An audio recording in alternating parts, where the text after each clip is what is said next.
Hello, and welcome to episode 7 of season 1 of Senior to Scratch. This episode is focused on expectations, and there will be a lot of visual elements. So, for those of you that are on the audio podcast, I do invite you to look in the show notes and subscribe to my YouTube channel where you'll see a lot of cool visual representations. Plus, you'll get to see what my simulator room looks like, which isn't anything special, but at least it allows me to keep sort of in golf shape over the long winter season here in Calgary. Okay, I'm going to demonstrate a little bit about this software that I have. My FlightScope Mevo Plus connects to this GS Pro software, which has a lot of cool features, practice areas, little games that you can play with your friends, as well as essentially all of the major courses that you could think of. You can actually drop the ball sort of where your approach shot would be and play the entire course that way. So, yeah, lots of cool things about this GS Pro software.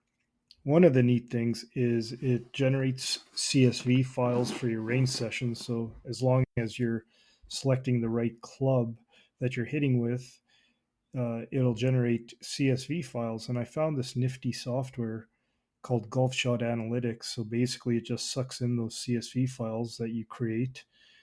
And yeah, so basically, what I'm showing here is I have a certain time frame that I'm dealing with. I did make some swing changes where I released more, and I think I get a little bit more club head speed since the start of April. So I'm cutting it off at April. But the neat thing here is you can see the carry distance as well as the total distance. You can see the shot dispersion pattern down here as well as what it is on average. And here you can sort of see the ellipses of what the shot distribution is. One of the things that I look at is this summary of the club overview. So you can see for the 9 iron that I currently have selected, this is how many shots I have. I try to do this over multiple sessions so it's not skewed by how I feel on one particular day. And hopefully the numbers are similar. And you can see the carry distance and the total distance and the deviation on average. So what this tells me is on average, even though I hit some left and hit some right, they're basically going to where I'm aiming on average. One of the really neat things is you everybody focuses on left to right variation. So in this case, you can see I believe I'm just taking the top 95% of shots. It's weeding out the bottom 5%. But essentially, what these bars mean is I can hit it as much as 12 yards left as well as 7 yards to the right. So this gives me a pretty good idea of what my left to right variation is when I'm looking at green sizes and that sort of thing. But equally important, I think, is this carry distance. So everyone has a certain number in mind. Like I carry my 5 iron, or in this case, my 9 iron, 156 yards. Well, if you look at this distribution, it's certainly got a little bit of variation. So it can carry anywhere from 152 up to about 163. So that's an 11-yard spread. So you really need to take that variation into account when you're looking at, say, bunkers in front or behind the green. Just turn this into a math problem, more or less. In summary, if I were to select all of my clubs, you can see this really useful visual representation of variation. Now, I haven't taken a lot of swings with my 7 iron, so it looks a lot better than it actually is.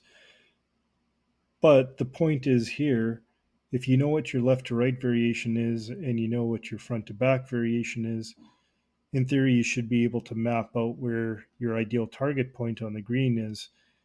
And keep in mind, this is from the comfort of my own home, flat lies, controlled atmosphere and environment. So in reality, my shots are going to be much more dispersed, I believe, than what you see here. So if we start from sort of one of the extreme cases, but a PGA Tour player from between 200 and 225 from the rough will average 63 feet from the pin on their approach shot. That's 21 yards, over 21 yards. I guarantee you that most greens are not even that wide. So even tour players are missing from 200 yards, missing the green. You might say, well, okay, well, most tour players play from the fairway from 200 to 225. Well, that may be the case, but still, they are on average 42 feet from the pin. That is almost 15 yards from the pin. That's a recipe for missing a lot of greens. So basically, what I'm trying to tell you, and this is for a PGA Tour player, for us sort of weekend hackers, you could probably knock at least 50 yards off of that and say from 150, just be happy to hit the green. I could go on and show you all of the other yardages, but let's go to the other extreme where, folks like myself say, oh, yeah, if I'm from 100 yards or 125 yards, I'm basically money. I'm going to knock it close. Well, once again, if you look at what the PGA Tour players do, they're not knocking it close. What you see on TV are basically the highlights of the best players in the world having the best weeks of their careers. On average, a tour player is 21 feet from the pin from 100 yards. That is 7 yards from the pin. That is not a birdie opportunity. It's a very low percentage birdie make. So don't beat yourself up if you knock it 40 feet past the hole on a 100-yard approach shot. It happens to the pros more often than you think. That's about it. Thank you for joining me in this episode on expectations. I hope this has tempered everyone's expectations. At least it's tempered my expectations when I look at some of the PGA Tour results. But it should help me mentally during my round and not getting so flustered and upset if I hit a bad shot, because it does happen to everybody. Until next time, we'll see you later on Senior to Scratch.